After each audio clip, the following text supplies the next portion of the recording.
Hi, class. Welcome. It's Dr. Lindner. What we're going to be looking at is the cell, and I'm going to break up the cell in several short videos. So let's look at the cell. When we look at the cell, we're going to divide it into three parts. We're going to talk about the plasma or the cell membrane, and this may take us a little while to talk about and discuss. It's a pretty big topic and very important. Then we'll talk about the cytoplasm. And when we talk about the cytoplasm, that includes the clear liquid called the cytosol, as well as the organelles. And then we'll mention the nucleus. Okay. So this should look a little bit familiar to you. This is the cell with all of the moving parts to it. And we'll discuss what the functions are, but we will mention the nucleus. We will talk about the plasma membrane or the cell membrane. We will talk about the cytoplasm. And then we'll discuss the ER, which is the endoplasmic reticulum. We'll talk about the rough ER as well as the smooth ER. Structure determines function because they look differently, they function differently. We'll mention the function of the ribosomes, the Golgi apparatus or the Golgi complex, the cytoskeleton. The cytoskeleton comes in a few different flavors. One is a microfilament. Here we have an intermediate filament and microtubules. So those are the three different flavors that the cytoskeleton comes in. We'll talk about the microvilli and the cilia and the centrosome. We'll talk about the lysosomes and peroxisomes, the function of the secretory vesicles, and our good friend, the mitochondria. Inside the nucleus, we have the nucleolus. So let's start with the plasma membrane first. Now it's a flexible, but it's sturdy as well. And it's flexible and sturdy because I'm sure if in lab, if you've looked at this already, we have this head, this phosphate portion, and then we have the polar tails, right? So we've got the hydrophilic head, and then we have these tails. And this straight line is a saturated lipid or a saturated fat. And the one with the bend, with the kink in it, is a unsaturated fat. So we have saturated and unsaturated fats making up the cell wall. So it's sturdy because of that, and then it's flexible because of that. The plasma membrane is referred to as a fluid mosaic model or a sea of lipids where you have proteins that float like icebergs. The membrane's about 50% lipids and it's about 50% protein, and they're held together by hydrogen bonds. The lipid is the barrier to entry or exit of polar substances, and our proteins are considered the gatekeepers, meaning it's going to regulate traffic of what comes in and out of the cell. And when I get into the function of proteins in relationship to the cell membrane, you'll see that how they end up being gatekeepers and how they regulate the traffic. And it's important to have a cell membrane. It's very important to have a plasma membrane because it's like your skin to your body, right? It's designed to separate the inside from the outside because the conditions are going to be different. The conditions are different inside the cell and outside the cell. It helps to keep the enzymes and the proteins, the structural proteins inside of the cell. it's regulating the exchange, meaning it'll control the entry of certain ions in and out. Maybe sodium is rushing in, maybe potassium is rushing out, maybe calcium is coming in, maybe it needs magnesium, right? You have this cell membrane that's semi-permeable, but it has these channels or these gates that allow certain things in. For example, glucose. Glucose, we don't want just entering into the cell unchecked because in high concentrations, it's pretty toxic. So, and glucose has to be carried into the cell. So one of the functions of proteins is that they can act as a glucose carrier molecule, or we call them carrier molecules. A protein could be a carrier molecule which carries something into the cell. Glucose needs a carrier molecule to bring it into the cell because it's just too big to fit through there by itself. So it uses a glucose carrier molecule to bring it in. And it's involved in eliminating wastes. It is sensitive to the environment, such as pH, the pH of the extracellular fluid, and it receives chemical signals from other cells that will activate or deactivate certain enzymes. The cell membrane or the plasma membrane, it is a bilayer, right? It's two layers. This is one, right, from there to there. And then we see another from there to there. So it's two or bilayer. But we call it a phospholipid bilayer.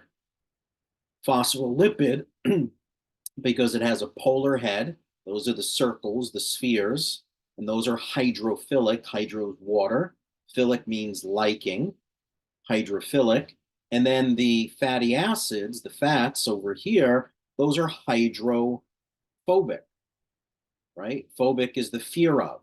Philic, like philos, like the word philosophy. Philos means loving or liking. Philosophy, Sophie is wisdom. So when you talk about philosophy, the philo is the loving portion or the liking portion. So hydrophilic is liking or loving water, and that's this part and this part. But the inner portion is hydrophobic. All of this here, this part, doesn't like water very much. We need the inside and the outside to be hydrophilic, because if this is the cell membrane, right, if that's the nucleus and it's a phospholipid bilayer, so I'll just draw it as two layers, there's intracellular fluid and then there's extracellular fluid. So if there's fluid out here and fluid in here, both this side and this side have to like water. That's this side and this side. They both have to like water. They're hydrophilic. Okay. What else do we have? In the cell membrane, there's cholesterol. We can see we have cholesterol. And there's glycolipids that are scattered on both sides of the double rows of that. You know, I know cholesterol has a bad rap, but it makes up part of the cell membrane, right? We don't want to lose that. Water and solutes, such as glucose, it can't cross the hydrophobic lipid portion, and it shouldn't cross it, okay? Because the internal and the external environments are very, very different. So it selects what can go in and what can exit. That's what we call selective permeability. Now, fat-soluble substances can pass easily from the blood into the cell. And this helps to explain why alcohol can be quickly absorbed into the bloodstream and pass easily through the blood-brain barrier. And that's what police officers check if they think you're under the influence. They're going to check brain function by having you take your finger and touch it to the tip of your nose, or to walk heel toe, because they're checking the function of your cerebellum. They're seeing if alcohol passed the blood-brain barrier and got into your cerebellum, that is responsible for balance and coordination. That's the balance is the heel to toe, and the coordination is the finger to nose. Cholesterol makes up about 20% of the cell membrane lipids, and it's interspersed amongst other lipids throughout the cell membrane. So cholesterol is very, very important. If you're taking statins, you do affect the permeability of the cell membranes. The plasma membrane is flexible, yet it is a sturdy barrier that surrounds and contains the cytoplasm of the cell. The cytoplasm of the cell is made up of the cytosol, the liquid, and all of the organelles.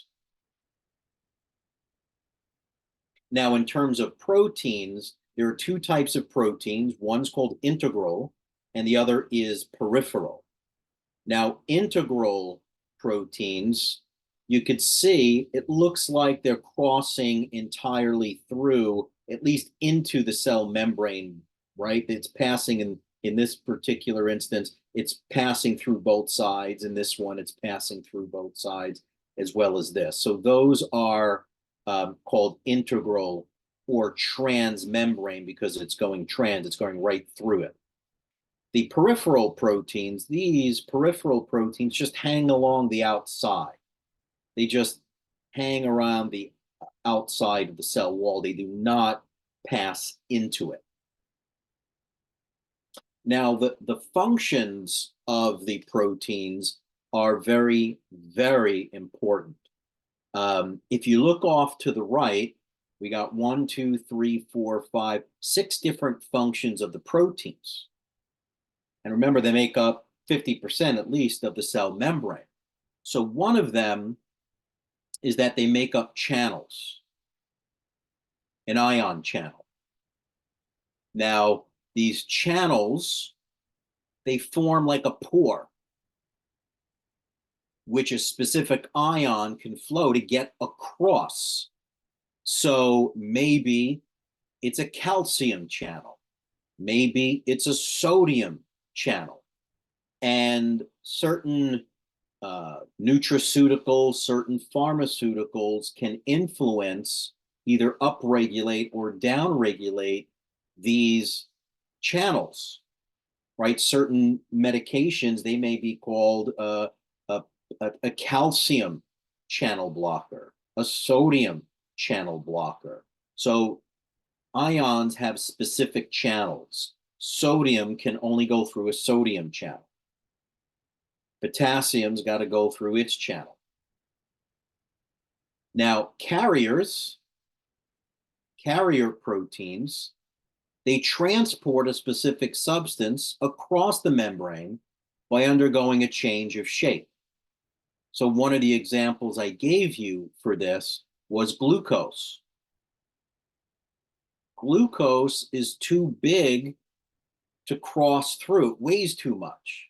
So it needs a glucose carrier molecule to get in. Proteins also act as receptors. So receptors recognize a specific ligand and it alters the cell function in some way. I'll give you an example of this. Let's say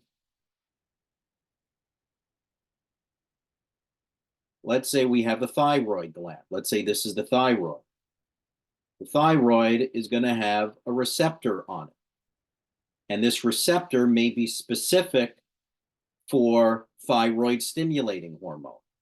So here's the ligand. That's the ligand, and that's TSH, or thyroid stimulating hormone. Thyroid stimulating hormone will only have its impact and effect if it hits a receptor. So this receptor are made up of proteins. Okay, so receptors are very, very important. Proteins can act as enzymes. Enzymes catalyze reactions inside or outside of the cell, depending on which direction the active site faces. Now, anything that ends in ACE is an enzyme. Protease, lipase, carbohydrase, anything that ends in ACE is an enzyme. We know that anything that ends in ose, like glucose, sucrose, those are sugars. And we know that anything that ends in ogen means it's inactive, like glycogen, pepsinogen. But anything that ends in ACE is an enzyme. So lactase, protruding from an epithelial cell lining your small intestine, splits the disaccharide lactose in the milk that you drink. So lactase works on lactose. So enzymes are proteins. Linkers. Well, linkers are pretty straightforward. It is as it sounds. It anchors filaments inside and outside the plasma membrane, providing structural stability and shape for the cell. It provides a link. Cell identity markers. Cell identity markers like glycoproteins act as a cell identity marker. This is like any cell that holds out a flag. Maybe this flag is a flag that says, I'm a kidney cell. And maybe this is a red blood cell holding out a flag that says, I'm type A blood. Or maybe this is another blood cell holding out saying, I'm type B blood. Or someone else has a flag and it's a type O.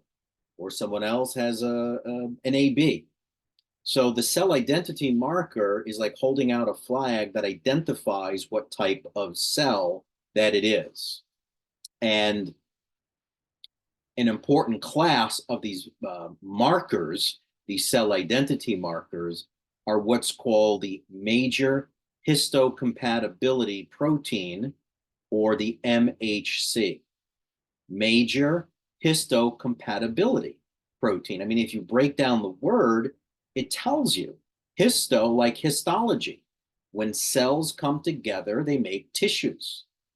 We need to make sure that similar cells or like cells come together in harmony to make the type of tissue. So major histocompatibility proteins is these are cell identity markers. So the plasma membrane, these are selectively permeable. The lipid bilayer is always permeable to small, nonpolar, uncharged molecules. The transmembrane protein acts as a channel or a transporter to increase the permeability of the membrane. So that's one of the things that we just learned, transmembrane proteins. Those are the integral proteins. They can act as a channel, maybe a calcium channel, a sodium channel, or transporter like a glucose carrier molecule. Molecules are unable to pass through the plasma membrane by vesicular transport. Now, still on the topic of the plasma membrane, understanding how things pass through or what direction things travel, we have to understand this term, concentration gradient. Okay, so a concentration gradient is, you know what, let me pause here. I'm going to pause, I'll come back, and we'll talk about the concentration gradient.